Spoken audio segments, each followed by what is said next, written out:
Hey, it's Turi here. This video is a bit different to the others. I want to break down a relatively newer model of personality and pretty much explain what it's made up of, almost as a point of reference, I guess, for people that might be interested in the model. First up, it's not actually objective, it's intersubjective. There's a difference, but basically it's about multiple people getting the same type on what is essentially a score sheet where everyone is using the same definition. From this perspective, it's unlike the MBTI's wholly subjective approach. And it's actually a lot closer to a Jungian approach where you're perceiving someone else's type, not their own subjective type. Functions are split into two sections, saviors and demons. Saviors are functions that we feel responsible for, that we're confident with. They're the most obvious things to us, and they're what we rely on to get through life. We find confidence in our saviors and we take them for granted.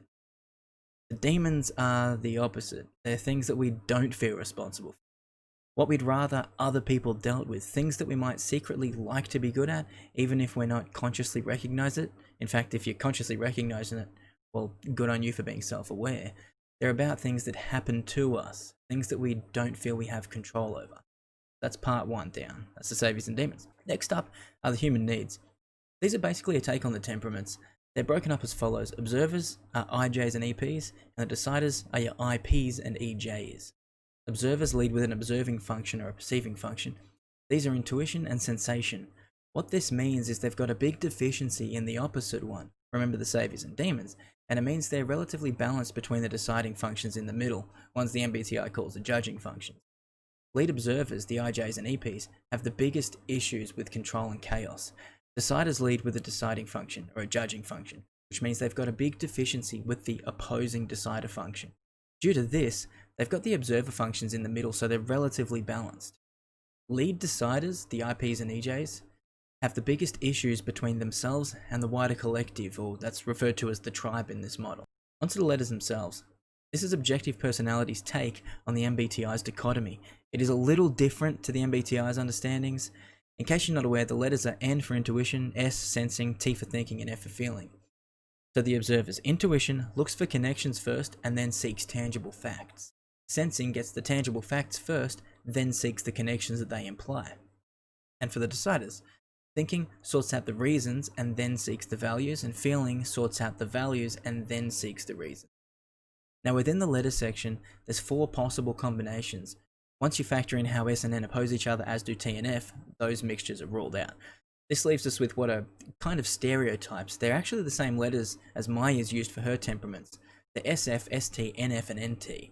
These are different to Kesey's temperaments, which had SJ and SP instead of ST and SF, which has had a terrible effect on the type community, but that's a video for another day.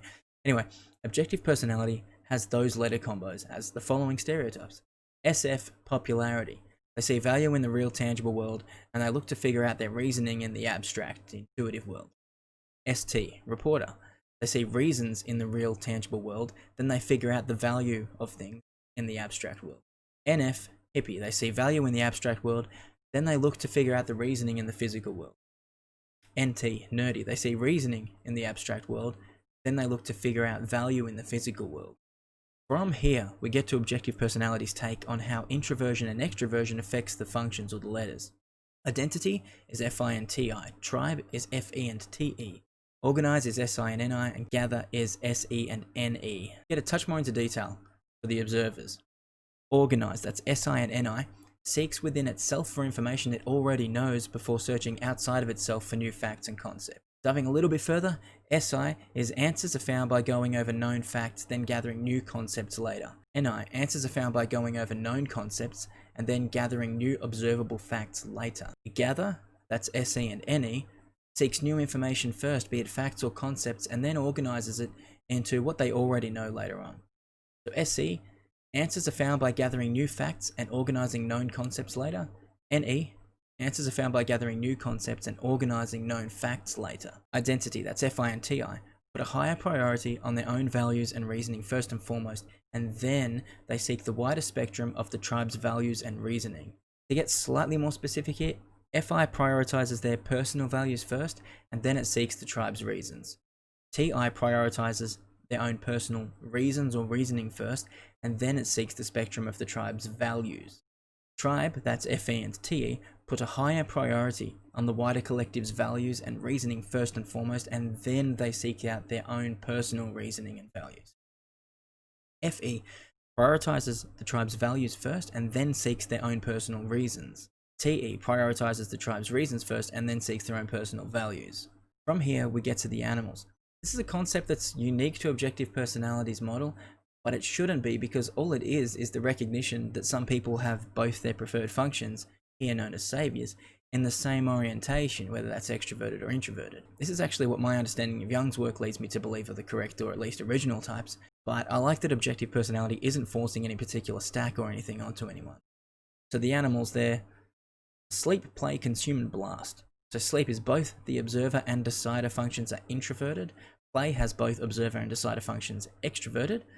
Consume has the observer function extroverted but the decider function introverted, and blast has the observer function introverted but the decider function is extroverted. Sleep and play are opposites, and consume and blast are opposites. So sleep is preserving your own energy for yourself before expending any on the tribe. Play is expending your energy on the tribe before preserving any for yourself. Consume is learning new information and respecting it before looking to share it or teach it with others, and blast is getting into sharing information before you've really actually understood it or respected it. Within this world of animals, there's combinations to be found, and just like there was with the letters, there isn't any combinations made up of opposites. So the possible combinations are SC, which is sleep and consume, CP, which is consume and play, PB, which is play and blast, and BS, which is blast and sleep. Not in any particular order or anything. Like with SC or sleep and consume, it doesn't mean the sleep comes first. Just look at it like the letters, like the SF, ST, and F and NT portion. Just the letters. Just look at it the same way as those. So some brief descriptions of the combinations of the animals. SC, they've got a big, deep, rich inner world of information and processing information. This is the most introverted animal. CP, they overgather information and seek to do something with it. They've got to share it, get it out of themselves. PB, they expend energy and share knowledge. It's a really on-the-go combination. It's the most extroverted animal. BS, they rework information, go over the same information that they already know over and over and share that knowledge. With the animals covered, we get to the sexual modalities. These are about the sexual orientations of our sensory function and also of our extroverted decider function. Masculine sensory function. This is solid with real-world facts, but movable and fluid when it comes to abstract concepts. Feminine sensory function. This is solid with abstract concepts, but movable and fluid with real-world facts.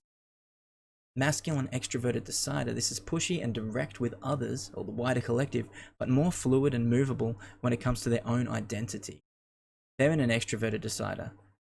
This is more movable and fluid when it comes to others, but more direct and solid when it comes to their own identity. I like to look at these as basically like water and rocks, or a wall of some sort. The fluid and movable variations, the feminine ones, are like water. They go with the flow, but the masculine ones are more like a rock or like a wall. They're harder to move. They're not adaptable. They're much more rigid. Okay, so that's actually it. That's the Objective Personality in a nutshell. As for determining how to learn it, the best way is to understand the saviors and demons, then to move on to the human needs, which is the IJ, EP, IP, and EJ, then get to the letters and the stereotypes that come with those letters, and then and only then get to learning the individual functions. The reason is almost everything in the model is more important and more practical than the functions themselves here. The saviors and demons will help you split the good and confident aspects of people from their weaker and inferior aspects. Understanding the human needs gives you the general temperament of the person. The letters fleshes out which stereotypes they're closer to. They don't rely on the stereotypes too much. Just look at them as a guide. And at this point, you'll literally have the person's full letter code. That's the best way to start. Only after those basics are down should the functions be approached. After the functions, then move to the animals. Then the combinations of the animals, and then finally the sexual modalities of the sensory function and the extroverted decider function. But don't lose yourself in these things that are a little bit too sort of far along the track. Focus on the basics first and get those down. This is a very, very different model to what's usually referenced in the type community. It's not as subjective. The idea isn't to just run around typing people yourself. It's to run through a checklist that consists of the information I went through in this video and look to get the same type as other people that are also typing in accordance with that information. It's looking to strip the subjectivity away from typing others and turn it into something that's testable, repeatable, something that's more scientifically valid than this resonates with me. At this point, I'd like to note an issue I have and also a general warning or a word of advice. The issue is, I think it makes more sense to swap the IJs and IPs. Objective personality doesn't actually use the terms perceiving and judging, so let's just get rid of that terminology altogether and actually have the observers and deciders reflect what they are. IPs and IJs should be the other way around. Here the IPs lead with a decider and the IJs with an observer. I think this is just stupid. Just flip them so it makes sense. IPs should be observers because it should reflect the lead observer function, and the IJs should be the deciders. The objective personality model doesn't pander to the Grantian function stack, where there's a forced IE-IE or EI-EI orientation. So there's just no need or reason to make it look like, at least on a surface level, that IPs lead with a decider and IJs with an observer. It makes no sense. It's just pandering to the MBTI community. No thanks. Let's get these temperaments reflecting what they're supposed to. In saying this, I'd like to add that when it comes to the actual classes, objective personality doesn't refer to the types by their 4-letter codes. They refer to them by their first 2 functions, for example, FESI or TENE, etc., etc. But it's still how they're teaching the model, and it's confusing and is no more than just straight up pandering to the MBTI community. I understand it's likely to connect people that are familiar with other models to the objective personality model, like a frame of reference or something, but it's confusing. The warning I have is that this model is drastically different to other models. It's different right from the foundations. It's not a subjective model.